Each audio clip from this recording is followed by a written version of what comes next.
I think some of it was very much like in the movies, because the movies love to glorify.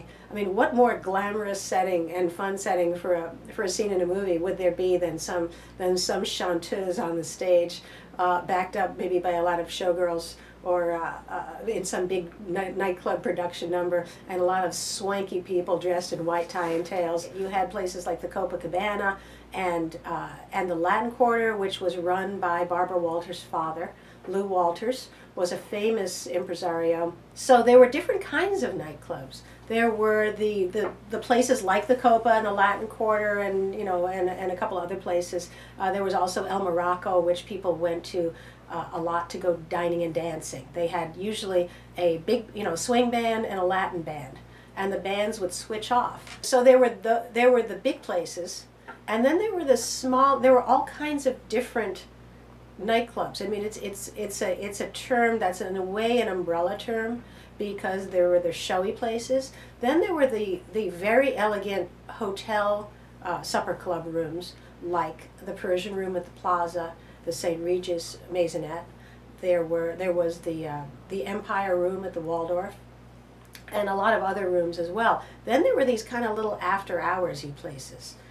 There were some small clubs where people like Mabel Mercer would sing, and after everybody got done partying at the other places, Frank Sinatra would go and sit at the feet of somebody like Mabel Mercer, who would be there with a piano and be singing interesting songs by Bart Howard. I think, in a funny way, nightclubs in the heyday were kind of a great leveler. I think that perhaps if you were a rural family working very hard on the land, that nightclubs were not part of your daily routine, even for a special occasion. But I do think if you lived in a city and you were above, if you were working and living an urban lifestyle, I think a lot of people did that at least for a special occasion.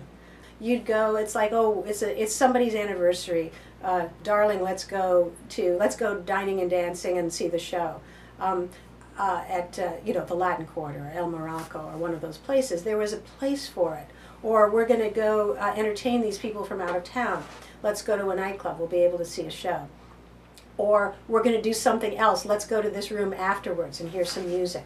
After we get done with the theater, we're going to go over to this place or that place. The price was $3. For $3, you could get dinner, which was really nice dinner because they printed the menu, they advertised, and you'd get a show and dancing, and you could have an evening at the Latin Quarter for $3.